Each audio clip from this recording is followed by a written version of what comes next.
Republicans are continuing their attack against the working families of our country with one of the most destructive budgets in American history. And I know the American people today, for very good reasons, are preoccupied with the horror of what happened in Las Vegas, and people are horrified by what has happened in Puerto Rico. But I would beg of the American people, please pay attention to the budget proposal and the so-called tax reform ideas brought by the Republican leadership here in the Senate as well as in the House.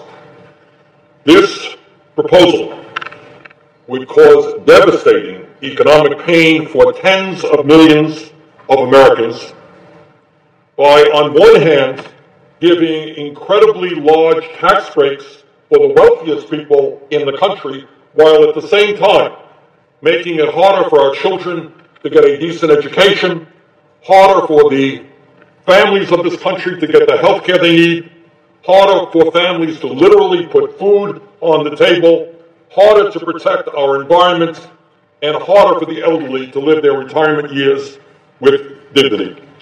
Mr. President, this is the Robin Hood proposal in reverse, Robin Hood principle in reverse. Instead of taking from the rich to help the poor, this proposal makes massive cuts in programs desperately needed by the middle class and working families of our country, precisely to give unbelievably large tax breaks to the people on top, the people who least need those tax breaks. Mr. President, at a time of massive income and wealth inequality, where we have more inequality today than at any time since the 1920s, and more inequality than almost any major country on earth, where the very, very rich are becoming much richer. We have 40 million people living in poverty, and tens of millions of middle-class families are going nowhere in a hurry. This Republican budget, according to the Tax Policy Center, at the end of 10 years would provide 80% of the tax benefits to the top 1%. Right now, today, the very rich are doing phenomenally well. Everybody understands that. Middle class is shrinking. But according to the Nonpartisan Tax Policy Center, by the end of the decade, nearly 80% of the tax benefits of the Republican plan would go to the top 1%. Under this plan, this Republican plan, the top 1/10 of 1%, this is the richest of the rich, would receive a tax break of over $1 million a year. At a time when so many of our families are struggling to put food on the table, struggling to figure out how they're going to send their kids to college, struggling about how they're going to afford to pay for child care, we have a Republican tax proposal which provides trillions of dollars in tax breaks to the richest people in this country. Mr. President, this is a budget which would increase the federal deficit by $1.5 trillion over the next decade. Now, we have heard here on the Senate floor my Republican friends talking about how worried they are about the $20 trillion national debt we have, how high the deficits are. This proposal, designed to give tax breaks to the wealthiest people in this country, would increase the federal deficit by $1.5 trillion over the next decade. And by the way, that is a conservative estimate. There are those who in fact think the deficit would go up a lot more than that. This is a Republican proposal which eliminates the estate tax. Now, what is the estate tax? Republicans name it the death tax. Well, let us be clear about what this tax is and who benefits from it. Despite Republican efforts trying to find farmers or ranchers who would benefit from it, this is not legislation designed to help farmers or ranchers. This is legislation designed to help the top 2/10 of 1%. 99.8% of the American people would not benefit one nickel from the repeal of the estate tax. Only the wealthiest of the wealthy. If this Republican proposal to repeal the estate tax would go through, the Walton family of Walmart, the wealthiest family in America, would receive a tax cut of up to $52 billion. Does anybody for 1 second think that at a time when so many of our people are struggling, when we have a $20 trillion national debt, that we should be passing legislation that gives the wealthiest family in this country up to a $52 billion tax break by repealing the estate tax. But it's not just the Walton family, of course. This is a budget that says that if you are the second wealthiest family in America, the Koch brothers, and this, by the way, just coincidentally, no doubt, I know it's amazing how these coincidences take place. Koch brothers are a family that has contributed hundreds of millions of dollars year after year to the Republican Party to elect candidates who will represent the wealthy and the powerful. Well, just coincidentally, that family would receive a tax break of up to $38 billion. So people say, well, why is the Koch brothers, why are they contributing hundreds of millions of dollars every campaign cycle? That's a huge amount of money. Yeah, it is a huge amount of money for normal families. But when you're the second wealthiest family, and your family can get a tax break of $38 billion, contributing a few $100 million every campaign cycle is pocket change. It's a good investment. Mr. President, this is a budget that will cut Medicare by $450 billion. Now, right now in this country, we have millions and millions of seniors who are struggling to make ends meet. They can't afford their prescription drugs, can't afford to keep their homes warm in the wintertime, and yet this budget, Republican budget, would cut Medicare by $450 billion. Now, the Republicans tried time after time after time, despite massive opposition from the American people, to repeal the Affordable Care Act. And in every one of their pieces of legislation, they made devastating cuts in Medicaid. Well, they're back again. Ostensibly, this is not a health care piece of legislation. It is a budget. It is so-called tax reform. There is $1 trillion in cuts in the Medicaid program. So if you were worried last week and 2 weeks ago and a month ago what these horrific Republican health care bills would do, stay worried.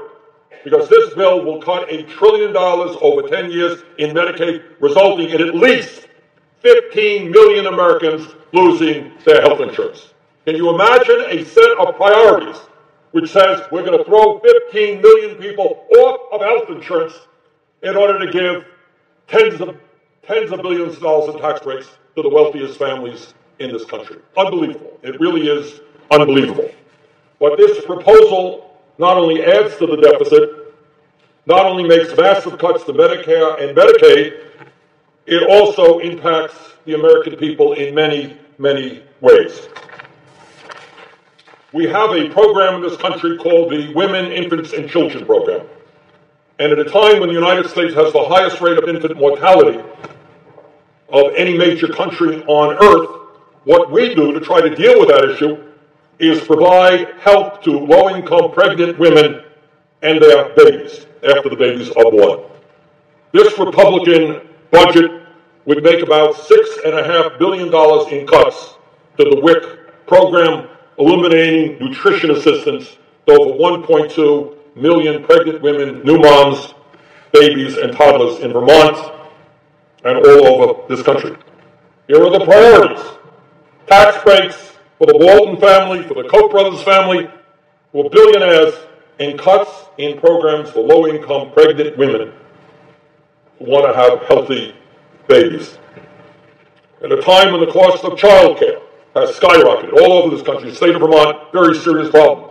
Families cannot find affordable child care. The Republican budget eliminates Head Start services for 25,000 children each and every year by cutting this program by about $3 billion. In total, the Republican budget would cut more than $5 trillion from education, health care, affordable housing, child care, transportation, and other programs that the working families of this country desperately rely upon. And let's be clear about something else. This is not me talking. This is Republican economists saying the same thing. What is the theory underlying this whole approach of giving tax breaks to billionaires? The theory is that when you give tax breaks to billionaires and large multinational corporations, somehow or another they're going to start using the new revenue they acquire to invest in the economy and create decent paying jobs. This is the so-called trickle-down economic theory. And this is a theory that Senate Republicans and President Trump have embraced with this budget. But the fact is that anyone who looks at history understands that that whole theory is a fraud. It has always been an abysmal failure. Since Ronald Reagan and George W. Bush slashed taxes on wealthy and deregulated Wall Street, trillions of dollars in wealth have been redistributed from the middle class and working families to a handful of millionaires and billionaires. That's what trickle-down economics results in. Transfer of wealth from the middle class to the people on top, and that is exactly what this Republican proposal will do. Mr. President, today we have more wealth and inequality than at any time since the 1920s. Unbelievably, the top 1/10 of 1% now owns almost as much wealth as the bottom 90%. This budget would make a very bad situation worse, and it would increase the level of wealth inequality in America today.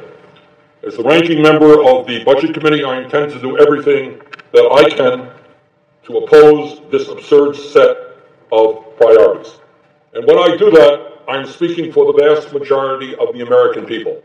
Poll after poll after poll tells us that the American people do not think that billionaires need more tax breaks. Poll after poll after poll tells us that the American people do not agree with the Republican leadership when they want to throw millions of people off of the health insurance that they have. This is a budget not for the American people. This is a budget not for economic growth. This is a budget paid for, fought for by the Koch brothers and a handful of billionaires who will gain very handsomely if this budget were to be passed. And I would remind my Republican colleagues, and this is not a very radical idea, that we were elected to the United States Senate not just to represent a handful of billionaires. We were represented to the United States Senate to do our best for the middle class and working families of our country. This should not be legislation designed as payback for hundreds of millions of dollars in campaign contributions. We need to pass legislation that protects the interests of the working families and the middle class and lower income people. Thank you, Mr. President.